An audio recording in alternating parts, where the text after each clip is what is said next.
The Amtrak Silver Star pulled out of New York's Penn Station at precisely 12:02 a.m. on a crisp autumn evening in October 2024. The air was sharp with the scent of falling leaves and exhaust from the city that never slept. But inside the station, the hum of fluorescent lights and the shuffle of weary travelers created a cocoon of routine chaos. The Silver Star was one of Amtrak's long-haul warriors, a silver serpent of coaches, sleepers, and a lounge car that would snake its way south through the Northeast Corridor, pausing in Washington, D.C., before continuing westward toward Chicago, and then veering south to the sun-soaked shores of Miami. It was a 1,377-mile journey that promised adventure for some, tedium for others, and, on this night, a mystery that would baffle even the most seasoned rail veterans. The train was packed to capacity, or near enough. Coach class brimmed with a motley crew, wide-eyed tourists armed with guidebooks chasing the fleeting blaze of fall foliage, harried business executives who preferred the gentle sway of rails to the indignities of airport security lines, and a handful of night owls, insomniacs who found solace in the rhythmic clack-clack of steel wheels on tracks rather than the sterile drone of jet engines. Every seat on the manifest was spoken for, digitally assigned and eagerly anticipated by passengers clutching e-tickets on glowing screens, or, in rarer cases, crumpled paper stubs. Conductor Harlan Hank Reilly had been riding these rails for 23 years, a tenure that had etched deep lines into his weathered face and cultivated a mustache that evoked images of 1970s cop shows, thick, bristly, and unapologetically retro. At 54, Hank was a burly man with a barrel chest, strained against his navy blue Amtrak uniform, his no-nonsense attitude forged in the fires of dealing with everything from belligerent drunks to clever stowaways and the occasional runaway teen spinning tales of woe. He knew the Silver Star like an old friend, its quirks, its creaks, the way the cars jostled just so over the switches in Newark. That night, as the train rumbled into the tunnel beneath the Hudson River, Hank began his ritual ticket punch in Car 7, a standard Amfleet 2 coach with its rows of reclining seats in a 2-2 configuration, overhead luggage racks groaning under duffels and suitcases, and the pervasive aroma of instant coffee mingled with the faint recycled tang of conditioned air. Seat 7A was occupied by Martha Klein, a prim, middle-aged librarian from Philadelphia, en route to visit her ailing sister in Atlanta. She was a slight woman with wire-framed glasses perched on a beak-like nose, her graying hair pulled into a neat bun. She flashed her e-ticket on her smartphone, the screen illuminating her tired smile. Hank scanned it with his handheld device, a sleek gadget that beeped affirmatively, logging the transaction at 12:15 a.m. "Enjoy the ride, ma'am," he grunted, moving on. Next was 7B, the window seat. The passenger manifest listed Elias Crowe, a 42-year-old software engineer from Brooklyn. Hank would later recall him vividly, tall and lanky, with a frame that seemed more suited to a basketball court than a cubicle, wire-rimmed glasses that caught the overhead lights, and a gray hoodie pulled low over his forehead, shadowing his sharp features. Crowe handed over a paper ticket, old-fashioned in this digital age, but perfectly valid. Hank scanned the barcode, and the device beeped again, time-stamping the entry at 12:17 a.m. Crowe nodded curtly, no words exchanged, and settled into his seat, stowing a nondescript black backpack under his feet with a deliberate motion. Hank noted the faint scar on the man's left hand, a jagged line like an old knife wound, but thought nothing of it. Passengers came with their histories etched on their skin. Hank continued down the aisle, ticking off the rest of the car with mechanical efficiency. A family of 4 in the front rows, the kids already dozing against their parents' shoulders. An elderly couple across from 7B, whispering about their grandson's wedding in Florida. A college student in 8A, earbuds in, typing furiously on a laptop. By 12:45 a.m., as the train barreled through the dimly lit suburbs of New Jersey, the cabin lights dimmed to a soft amber glow, signaling the overnight hush. Passengers reclined their seats, pulled blankets over laps, or lost themselves in the glow of screens.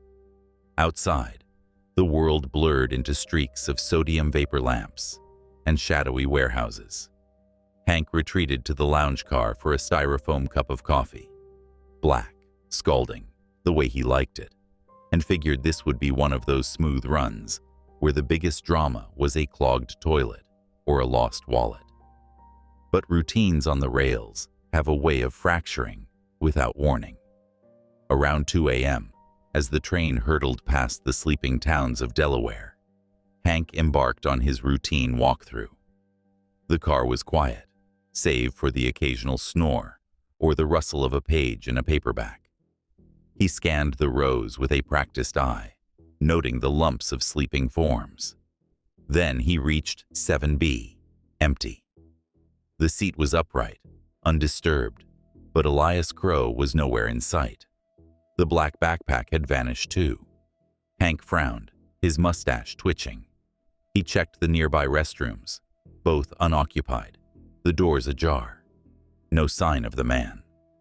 He radioed his assistant conductor, Mia Torres, a sharp-eyed, 28-year-old, fresh out of Amtrak's training program in Wilmington. Mia was ambitious, with a quick wit and a no-frills ponytail that matched her efficient demeanor. "Hey, Mia, got a ghost in car 7, seat B," Hank joked over the static-laced radio, though his voice held an edge of unease. "Passengers AWOL, backpack too." Mia consulted her tablet, pulling up the digital manifest. Ticket scanned at 12:17. No transfers, no upgrades noted. Maybe he's stretching his legs in the cafe car or chatting up someone in the lounge. Hank shook his head, though she couldn't see it. Just came from there. Empty, except for a couple of night owls nursing beers. Let's do a full sweep. Start from the rear and meet in the middle. They combed the train methodically, end to end. Mia took the coaches and sleepers, flashing her badge discreetly to avoid alarming passengers. Hank handled the lounge, cafe, and even the baggage car, peering into shadows with his flashlight. No Elias Crowe. The train hadn't made a single stop since Penn Station. No platforms, no opportunities to disembark. Outside, the tracks whipped by at a steady 80 mph. The darkness punctuated only by the occasional flicker of distant headlights on parallel highways. Jumping would be suicidal folly. The doors were locked, windows sealed, and there were no signs of forced entry or shattered glass. By 3:30 a.m., as the first hints of dawn teased the horizon, Hank and Mia reconvened in the crew quarters, a cramped space smelling of stale sandwiches and engine grease. "This doesn't add up," Mia said, her brow furrowed. "Manifest says he's on board. CCTV from boarding shows him entering. But poof, gone." Hank rubbed his chin. "I've seen weird stuff. Folks hide in overhead bins for free rides. But this guy's paid up, and that backpack looked heavy. Not something you'd leave behind." They decided to wake a few nearby passengers for subtle questions. Martha Klein, roused from a light sleep, blinked owlishly. "He was there when I nodded off around 1 a.m., quiet type, headphones on, staring out the window. When I got up for the bathroom at 3, the seat was empty. Figured he went for a walk or something. Trains are like that. People come and go." The college kid in 8A, a bleary-eyed undergrad named Tyler from Rutgers, yawned and confirmed. Yeah, saw him fidgeting with his phone. Looked stressed, like he was texting someone urgently. Didn't pay much attention after that.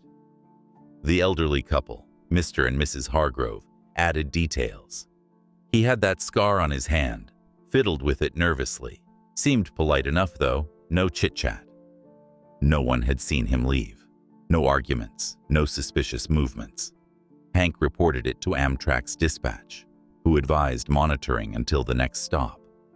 But as the train chugged toward Washington, D.C.'s Union Station, arriving just after 6 a.m., the mystery deepened.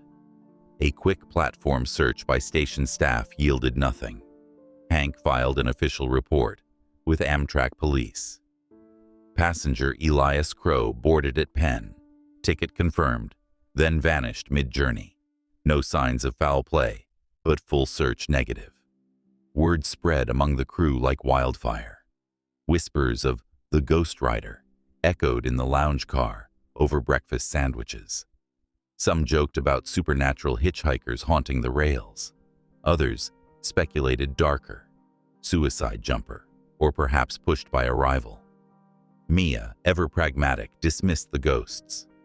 Probably a glitch, or he snuck off somehow. But Hank, with his years of experience, felt a knot in his gut. This wasn't right. Enter Detective Lena Vasquez of the NYPD's Major Case Squad. At 38, Lena was a force, compact and wiry, with sharp cheekbones inherited from her Puerto Rican mother and piercing dark eyes that could dissect a lie from across a room. Her hair was tied back in a severe ponytail, and she favored practical pantsuits that hid her service weapon. She'd cracked high-profile cases, mob hits in Little Italy, corporate frauds on Wall Street. But this? A vanishing act on a train? Her boss, Captain O'Malley, dumped it on her desk with a grunt. Amtrak flagged it as potential missing person with foul play vibes.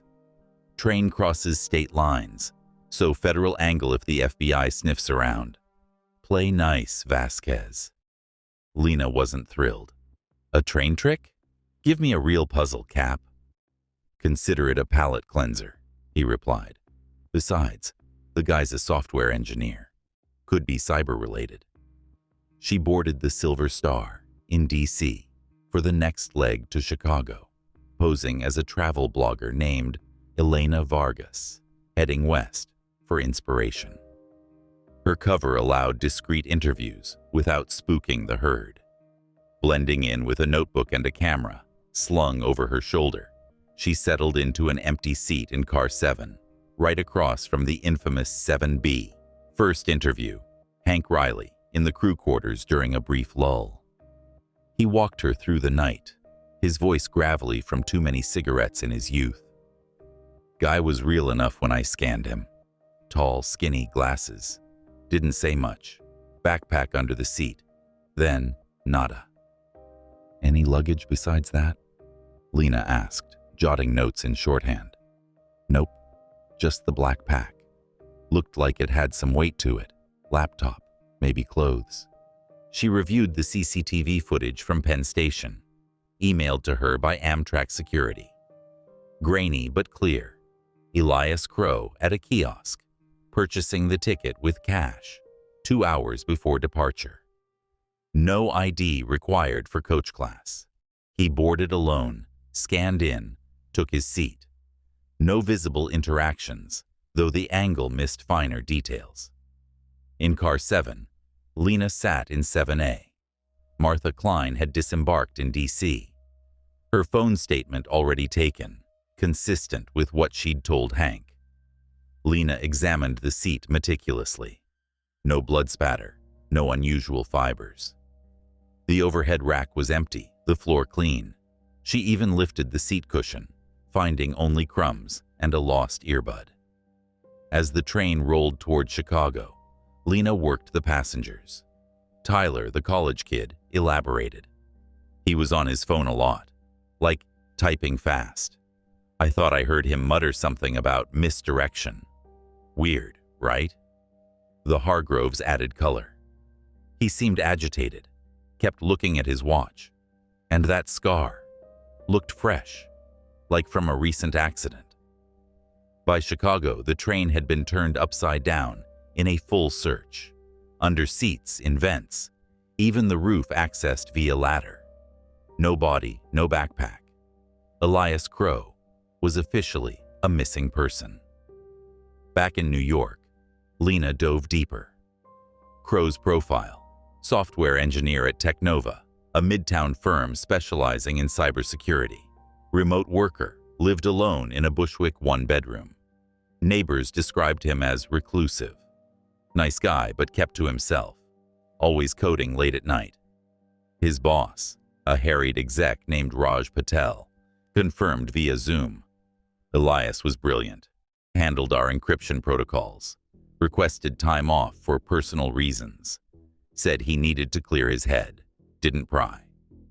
A search warrant unlocked the apartment. Sparse. A desk with a high-end laptop, a closet of hoodies and jeans, a fridge stocked with energy drinks and takeout leftovers. But something felt off. Too tidy, like a hotel room after housekeeping. The laptop's browser history showed Amtrak searches, puzzle forums, and cryptic sites about illusions. No red flags, but Lena's tech forensics team flagged anomalies.